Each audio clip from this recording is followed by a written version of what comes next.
ॐ नमः सिद्धेभ्यः। ॐ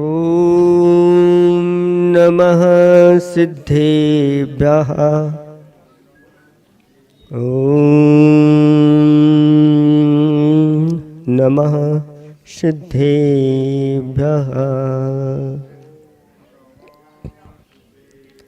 ज्ञानी विवेकी परमस्वरूपी ध्यानी विति प्राणि हितोपदेशी मिथ्यात्वघाती शिव सौख भोजी बभूव यस्तं विमलं नमामि। देवादिदेव 1008 कैवल्य कमलापति आदि ब्रह्मादिनाथ भगवान की। देवादिदेव 1008 श्री शांतिनाथ भगवान की। देवादिदेव 1008 चैतन्य चमत्कारी चिंतामणि पार्श्वनाथ भगवान की। देवादिदेव 1008 वर्तमान शासन नायक महावीर भगवान की।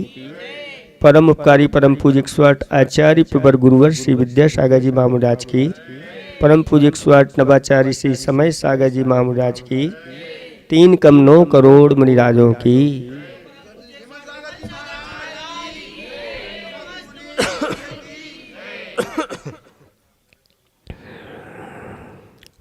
धर्म स्नेही भक्तात्माओं, आचार्य भगवंत की वाणी आज उनकी जो रचनाएं हुई हैं आज वह जीवंत रूप में हमारे सामने रखी हुई है।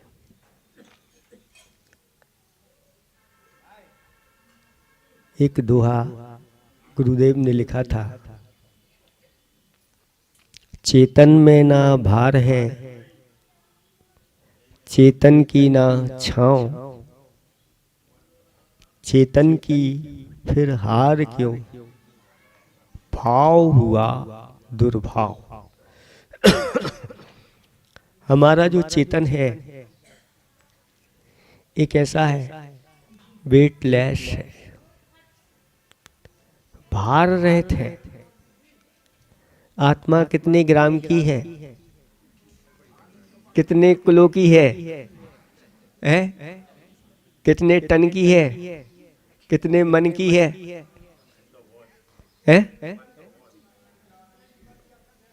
मन कितना है? 40 किलो का एक मन होता है। तो वैज्ञानिक लोगों ने भी इस आत्मा का वेट नापने का प्रयास किया। कैसे नापें, कैसे तोले इसका वेट? तो देखो, उन्होंने कहा कि इसका कुछ ना कुछ वेट तो होना चाहिए। और एक मरणासन्न व्यक्ति जो था, अंतर्मुक्त के बाद मरने वाला है, ऐसे उस व्यक्ति का वेट किया गया और वेट करके उसको ऐसे स्थान पर रख दिया गया जहां से किसी चारों तरफ से कि हवा भी वहां जा ना सके और निकल ना सके। और अंतर्मुक्त बाद उसकी आत्मा निकल गई। निकलने के बाद फिर उस शरीर को नापा गया, तोला गया, तो तोले में कुछ ग्राम वह कम हो गया। तो कहा कि आत्मा इतने ग्राम की है। जबकि ये वजन जो होता है ये पुद्गल का होता है। भार जो होता है, वेट जो होता है, वह किसका होता है? पुद्गल का है, इस शरीर का है। शरीर पुद्गल है। उस शरीर के अंदर भी श्वासोच्छ्वास आदि अनेक भरी रहती है, वो सब निकल जाती है तो उतना कम लगता है। लेकिन आत्मा का कोई वजन नहीं, क्योंकि आत्मा निश्चय न से शुद्ध आत्मा का स्वरूप देखे तो वह अमूर्तिक है। स्पर्श रस गंध और वर्ण से रहित है। संसार दशा में कर्मों की संगति में आने के कारण से ये शरीर के साथ संबंध हो जाता है। लोग अपना अपना वेट नापते रहते हैं, तौलते रहते हैं कि कितना है, कितना बढ़ गया, कितना कम हो गया। तो चेतन में ना भार है, चेतन की ना छांव। आत्मा की छाया रहती है क्या? किसकी छाया है? इस पुद्गल की छाया होती है। लेकिन आप कहते हैं महाराज उनकी छाया हमारे ऊपर पड़ गई, उनकी छाया लग गई। कोई छाया मेरे लिए परेशान कर रही, ऐसे कहते हैं ना। कहीं ऊपरी है, ऊपरी क्या है? कुछ दिखता तो है नहीं, लेकिन प्रभाव तो लेकिन छाया जो होती है, यह छाया है, यह पुद्गल की एक पर्याय है, आत्मा की नहीं। इसलिए पुद्गल में, चेतन में ना छांव है। फिर चेतन की हार क्यों? जब ना इसके पास कोई वजन है, ना इसकी कोई छाया है, लेकिन फिर यह चेतन बार बार हारता क्यों है? क्या कारण है? क्यों नहीं विजय प्राप्त कर पा रहा है? क्यों नहीं सिद्धालय में जाकर के धर्म की ध्वजा फहरा पा रहा है? भाव हुआ दुर्भाव। अनादिकाल से यह जीव अनेक प्रकार के दुर्भावों को करता आ रहा है। अनेक प्रकार की खोटी भावनाओं में लीन रहता है। 5 पापों की भावना, खोटे विष्णु की भावना, पंचेंद्रिय विषयों की भावना, 4 संज्ञाओं की भावनाएं, 4 प्रकार के आर्त ध्यान की भावनाएं, 4 प्रकार के रौद्र ध्यान की भावनाएं और मोह आदि अनेक प्रकार की खोटी भावनाओं के साथ जब यह अपने मन वचन काया को छोड़ देता है तो संसार में ही चक्कर लगाता रहता है, हारता रहता है।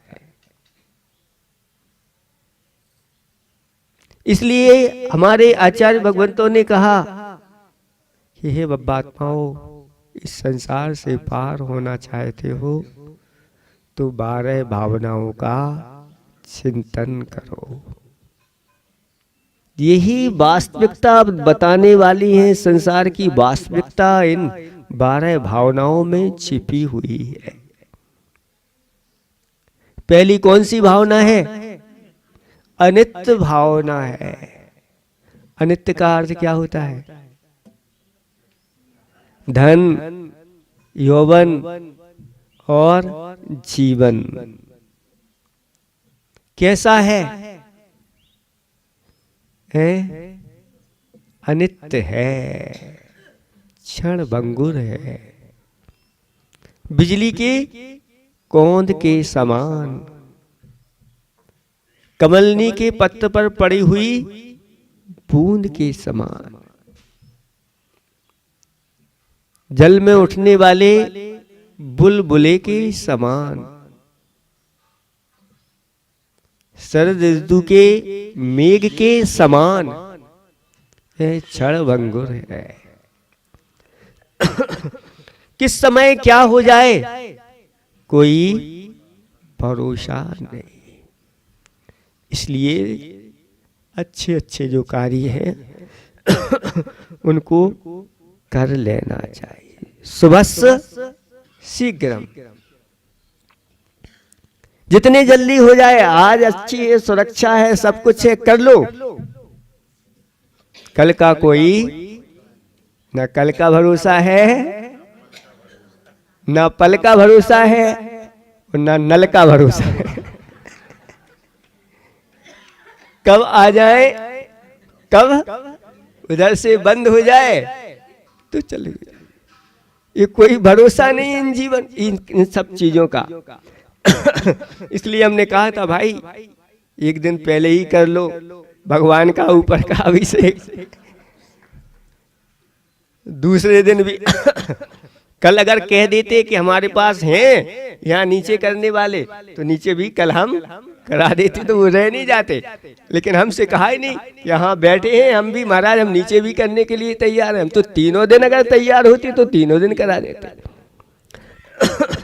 लेकिन कुछ लोग रह गए, नहीं कर पाए। लेकिन जिनकी मूर्ति कल नीचे थी, कल उन्होंने बोली ले ली थी शायद, और ऊपर उन्होंने कर लिया था, लेकिन फिर भी कुछ तो बाकी रह गए। इस अनित्यता को समझो। इसलिए जो काम है कल के ऊपर मत छोड़ो, आज ही कर लो। आज कल करे सो आज कर, आज करे सो अब, पल में प्रलय होएगी, बहुरी करेगा कब। कल करना है तो आज करो, आज करना है तो अभी करो। हाँ जी महाराज ने बहुत अच्छी कही। एक चोर बैठा था और उसने सोचा, महाराज ने कहा था कि कल पर मत छोड़ो, आज करो, और आज पे भी नहीं अभी, और माल उठा के यहां से। भैया ऐसा उपदेश आप लोग नहीं सुनना। अच्छे कार्यों के लिए बताया जा रहा है। शुभस्य शीघ्रम, शुभ कार्यों में शीघ्रता करना चाहिए। जीवन का कोई भरोसा नहीं। पद्म पुराण आप लोगों ने पढ़ा है, उसमें एक इंद्र की कथा आती है। इंद्र नाम का एक राजा था और उसने शास्त्रों में पढ़ा था कि जैसे स्वधर्म का वैभव होता है ऐसा वैभव मेरा भी होगा। और चारों दिशाओं में उसने 4 बड़े द्वार तैयार करवाए थे। हाँ, और उन चारों द्वारों पर इंद्र कौन, कुबेर, जो जहां जहां जैसे होते हैं, यम वरुण आदि जो भी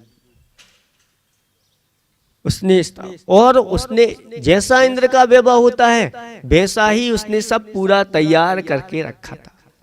और वह अपने आप को क्या मानता था, नाम भी इंद्र था और काम भी इंद्र जैसा था।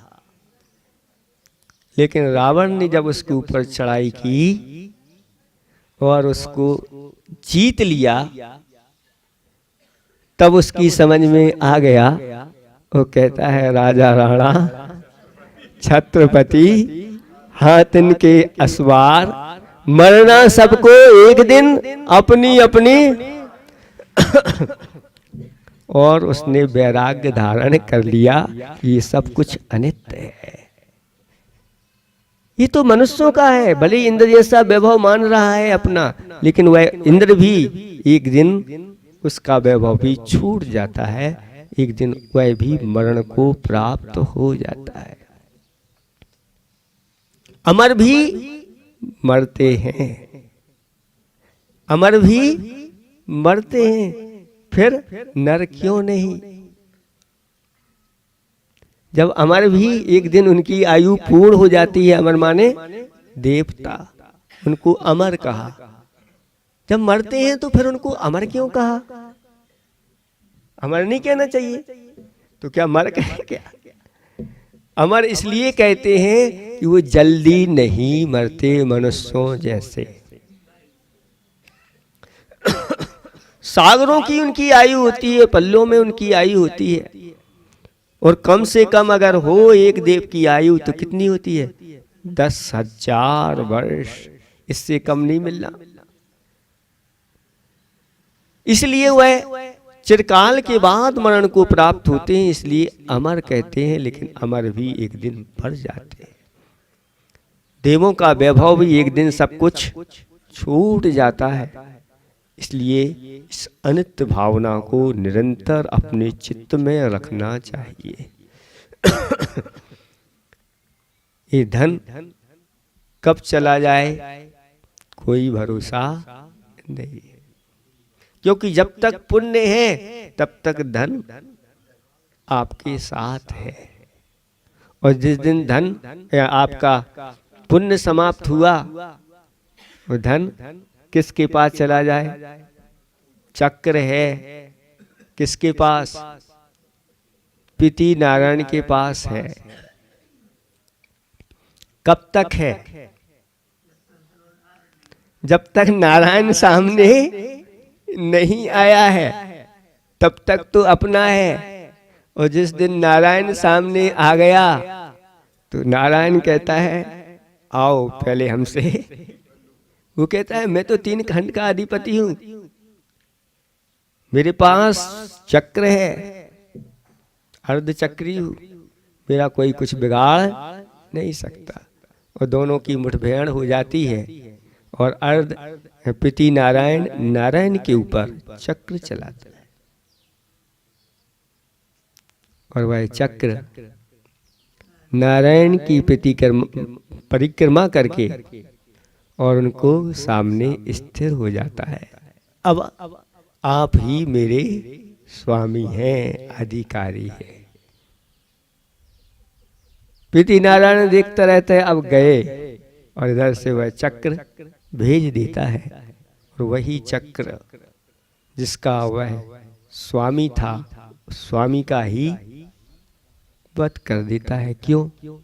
अब पुण्य क्षीण हो चुका है।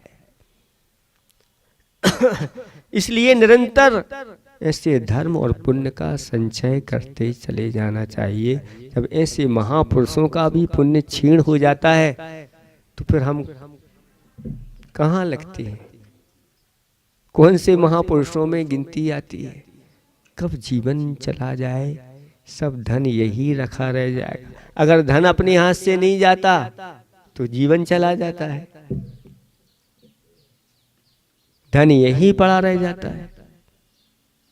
इसी प्रकार से यौवन आदि हैं, ये सब वृद्धत्व की ओर चले जा रहे हैं। इसलिए घर की एक एक चीज जो अपना मान करके आप चल रहे हैं, एक बार चिंतन करो, ये घर नित्य है कि अनित्य है? दुकान नित्य है कि अनित्य है? घर में जो भी आपका आभूषण वस्त्र आभूषण है वह नित्य है कि अनित्य है? जो जो चीज है एक एक चीज ले लो, घर की सबको आपको है ना, भले आपके लिए 6 डाला के श्लोक याद नहीं है कोई बात नहीं, लेकिन घर की सारी चीजें याद हैं आपको। कितने गैस सिलेंडर हैं, कितने गैस हैं, कितने पटावेलना है, कितनी रसोई में चीजें रखी हुई हैं, ये सारी इनको सबको गिनते जाओ। घर में जो जो है आपके हर एक वस्तु आपका बहुत बड़ा स्वाध्याय होगा, और सबसे प्रश्न करते चले जाओ, ये क्या हमेशा रहने वाला है? नहीं, तो ये अनित्य है, अनित्य है। घर के कुटुंब परिवार सबको ले लो और सबका चिंतन, ये भी अनित्य है, ये भी अनित्य है। फिर सब जब अनित्य हो गई, जग की सारी वस्तुएं अनित्य हो गई, तो फिर अपनी ओर आ जाओ। क्या ये शरीर आपका है? नित्य है, हमेशा रहने वाला है, लेकिन इसकी सुरक्षा तो ऐसी की जाती है जैसे ये वर्षों हमारे साथ ही रहने वाला। आयु की ओर चले जाओ, आयु के क्षण प्रति समय निकल रहे हैं, एक दिन यह भी समाप्त हो जाएगी। जैसे अंजलि में भरा हुआ जल है और अंजलि में छिद्र युक्त अंजलि है, कितने समय तक वह रहेगा, बूंद बूंद करके। ऐसे ही प्रति समय आयु क्षीण होती चली जा रही है, अंतिम श्वास कब निकल जाए कोई भरोसा नहीं। कुछ लोग अपनी रेखाएं देख लेते, अरे हमारी तो लंबी आयु है। कैसी है? बहुत लंबी आयु है, वो प्रसन्न होते रहते हैं। लेकिन जीवन में कब दुर्घटनाएं घट जाएं, वह लंबी आयु भी छोटी हो जाती है। इसलिए आचार्य भगवंतों ने कहा कि इन अनित्य भावनाओं को जो निरंतर भाता रहता है वह व्यक्ति संसार में आसक्त नहीं होता। चारों गतियों में यह अनित्यता पाई जाती है, इसलिए एक गति से दूसरी गति, दूसरी गति। आपको सुनाया था ना वो भजन,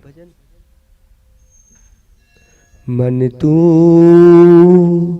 भ्रम में काहे भ्रमावे, मन तू भ्रम में काहे भ्रमावे।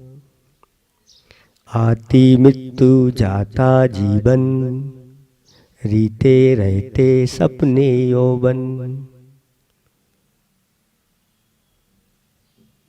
आती मृत्यु जाता जीवन, रीते रहते सपने यौवन।